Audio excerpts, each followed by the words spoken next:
Hello बच्चों।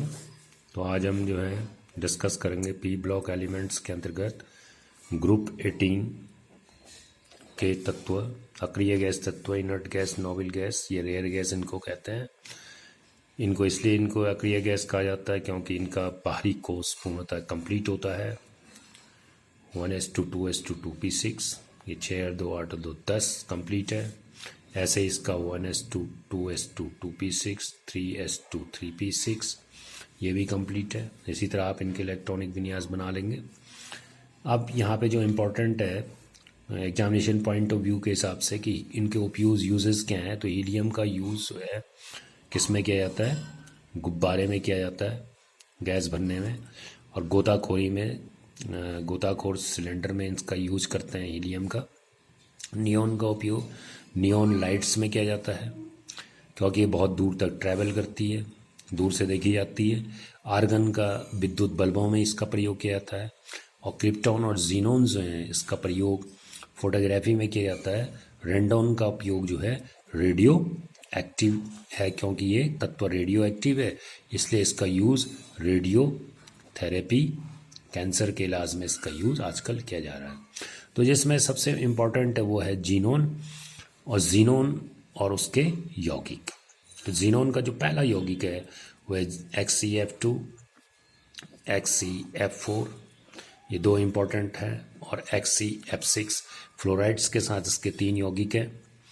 तो इसमें जो इम्पोर्टेंट है वो है इसके स्ट्रक्चर्स हैं कि स्ट्रक्चर किस तरीके से बनाया जाता है, जो कि बहुत ज़्यादा आता है। जीनोन के यौगिक इसमें क्या आते हैं क्योंकि जीनोन की आयनाइजेशन एनर्जी, आयनन ऊर्जा बहुत कम सबसे कम होती है, और दूसरा फ्लोरीन और ऑक्सीजन के साथ ये यौगिक बनाता है क्योंकि फ्लोरीन और ऑक्सीजन की विद्युत ऋणात्मकता क्या है, हाई है, उच्च है, इसलिए आसानी से इलेक्ट्रॉन जीनोन से खींच लेते हैं और जीनोन इन्हें आसानी से इलेक्ट्रॉन दे देता है क्योंकि आयनाइजेशन एनर्जी कम होने के कारण। तो पहला स्ट्रक्चर है XCF2।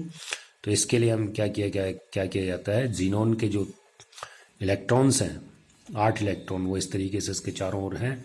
एक फ्लोरीन से जुड़ा हुआ ये रफ है आइडिया। इसमें हम सबसे पहले पता करेंगे इसमें कितने सिग्मा बॉन्ड है, कितने लोन पेयर है। तो ये एक सिग्मा बॉन्ड है, दूसरा सिग्मा बॉन्ड है, एक लोन पेयर ये है, दूसरा ये है, तीसरा लोन पेयर ये है।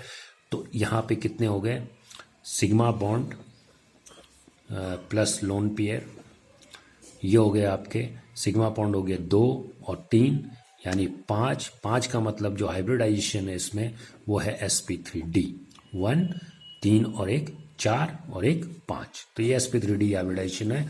जिसका जो शेप आता है sp3d हाइब्रिडाइजेशन का वो ट्राइगोनल बाइपिरामिड आता है। इसमें ये सेंटर में है, ये इस तरीके से, और ये स्ट्रक्चर sp3d का है। पांचों 1 2 3 और 1 4 और 1 5। ठीक है, तो यहाँ पे हम किसको ले लेंगे, फ्लोरीन को लगा लेंगे। यहाँ पे फ्लोरीन हो गया, यहाँ पे एक लोन पेयर इधर आ गया, दूसरा लोन पेयर यहाँ पे आ गया, और तीसरा लोन पेयर यहाँ पे आ गया। ठीक है, ये लोन पेयर यहाँ पे, इसको आप ऐसे दिखा देंगे। तो यहाँ पे ये जो शेप है ये sp3d का शेप है ट्राइगोनल बाइपिरामिड है, ट्राइगोनल बाइपिरामिड। बट लेकिन ज्योमेट्री में, लेकिन जो शेप आएगा, इसकी संरचना आएगी, उसमें लोन पेयर का कंट्रीब्यूशन नहीं होता है, ये आपको याद रखना है। जो संरचना होती है उसमें लोन पेयर कंट्रीब्यूट नहीं किया जाता है, इसलिए जो इसका शेप यहाँ पे लिखा जाएगा केवल ये हटाकर, ये दोनों हट जाएंगे ये।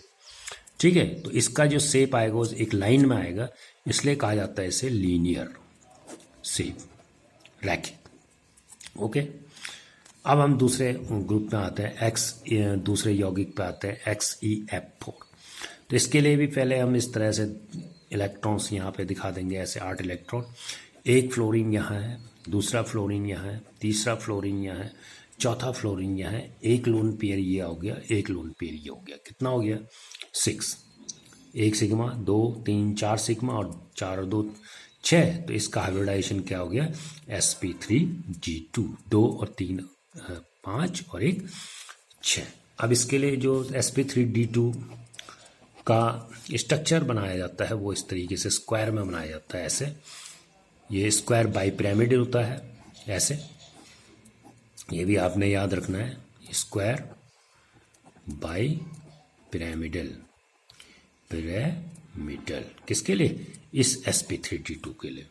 ठीक है, तो वही यहाँ पे सेंटर में ये जीनोन आ जाएगा, यहाँ फ्लोरीन आ गई 2 4, चारों फ्लोरीन, और यहाँ पे एक लोन पेयर ऊपर आ जाएगा और दूसरा लोन पेयर यहाँ पे आ जाएगा। ठीक है, तो इस तरह से इसको हम यहाँ पे बना ढंग से बना लेंगे। यहाँ पे XEF, यहाँ पे F दिखा देंगे, यहाँ पे F दिखा देंगे, 2 लोन पेयर ऊपर, एक लोन पेयर यहाँ, एक लोन पेयर यहाँ। अब चूंकि इसका आकार में कोई कंट्रीब्यूशन नहीं होता है, तो ये एक इसको आप ये अगर ऐसे बनाएगा तो ये तो पिरामिड है, बाई पिरामिड हो गया, लेकिन इसका कंट्रीब्यूशन नहीं होता है, तो इसलिए इसको हम कहा जाता है स्क्वायर प्लेनर, वर्ग समतलीय स्ट्रक्चर। ठीक है, तो बाकी के स्ट्रक्चर्स हम दूसरे वीडियो में देखते हैं।